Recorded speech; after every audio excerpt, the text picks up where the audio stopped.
চল রে গাধা। আরে তুই এখন তাড়াতাড়ি বাড়ি যাবি নাকি রাতের খাবার এখানেই খেয়ে নিবি? খাওয়ার সময় তো কম খাস না, আর হাঁটার সময় তো অলস কেন? ও আহ এই ধপিটা তো লাঠি মেরে মেরে আমার কোমর একদম গুঁড়ো করে দিল। হে ভগবান, আমাকে এই ধপির হাত থেকে বাঁচাও। যখনই গাধা বোঝা নিয়ে আসতো তখনই কষ্ট পেয়ে ভগবানকে স্মরণ করে। দিন দিন খেতে খেতে এত মোটা হয়ে গেছিস যেন একেবারে গন্ডার, কিন্তু কাজ করতে বললেই প্রাণ বেরিয়ে যায়। তাড়াতাড়ি খা আর চল, কাপড় নিতে যেতে হবে। আর না চললে কি তোর জন্য পালকি নিয়ে আসবো? হে ভগবান, আমাকে বাঁচাও। এই গাধা প্রতিদিন আমাকে মনে করে। এর এত ভক্তি আমাকে খুব খুশি করেছে, তাই ভাবলাম এবার এর সামনে হাজির হতেই হবে। আমি তোর ওপর খুব খুশি গাধা, বল কি চাস? প্রতিদিন আমাকে এত মনে করিস, যদি কোনো ইচ্ছে থাকে আমাকে বল, আমি তা পূরণ করতে এসেছি। এটা কে? ভগবান হয়ে কে এসেছে? এটা তো নিশ্চয়ই ধপির চালাকি। এই তো সে, যে ভগবান সেজে আমাকে ঠকাতে এসেছে। তুই কি ভাবিস আমি গাধা? কিন্তু বোকা নই। আমি ভগবান আর ধপির পার্থক্য বুঝি। আমি এত বোকা নই। আমি তোকে কিভাবে বিশ্বাস করাবো গাধা? যদি তুই সত্যি ভগবান হয়ে থাকিস তবে বল, সব প্রাণীর শিং আছে কিন্তু আমার শিং নেই কেন? হ্যাঁ গাধা, আমি সত্যিই ভগবান।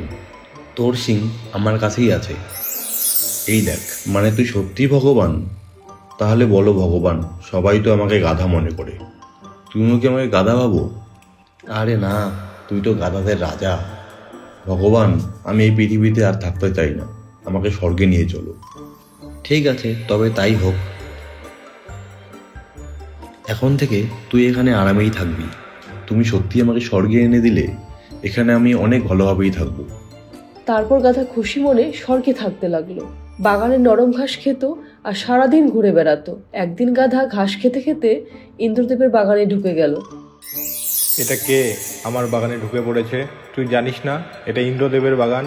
এখানে গাধাদের আসা একেবারেই নিষেধ। আরে আমি তো কিছুই জানতাম না ভাই, আমি তো শুধু নরম ঘাস খেতে খেতে চলে এসেছিলাম।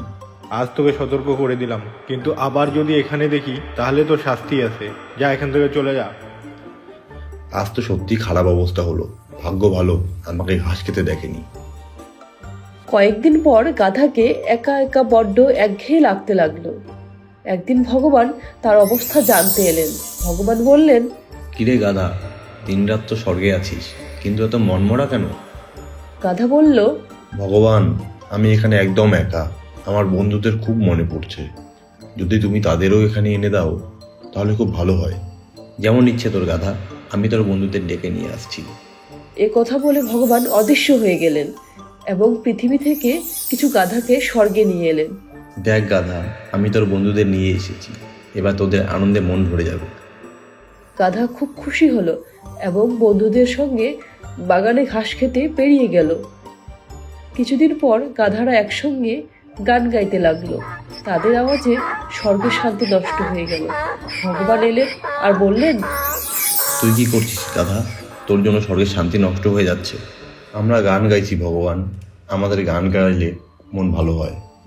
কিন্তু গাধা, এটা পৃথিবী নয়, এটা স্বর্গ। এখানে তোমাদের ঢেঁচি ঢেঁচি আওয়াজ চলবে না। এখানে থাকতে হলে তোমাদের কণ্ঠ নিয়ন্ত্রণ করতে হবে। তাহলে কি আমাদের কিছু বলার অধিকারও নেই? আমি আমার সুন্দর গান কাকে শোনাবো? গাধা, তোমাদের আওয়াজ আমাদের ধ্যান ভঙ্গ করছে। এটা আমাদের কাছে খুবই বিরক্তির বিষয়। যদি এমন হয় তাহলে আমি এখানে থাকতে চাই না।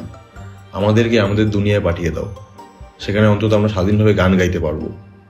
যেমন তো ইচ্ছে গাধা, যখন তুই চাইবি তখনই পৃথিবীতে ফিরে যেতে পারবি। গাধা শুনেই আনন্দে নাচতে লাগলো। ঠিক তখনই একটা চিৎকার। ওই ওর কতক্ষণ ধরে চিৎকার করছি জানিস? শীঘ্রই খাবার খাওয়া শেষ কর, তারপরে কাপড় নিয়ে যেতে হবে।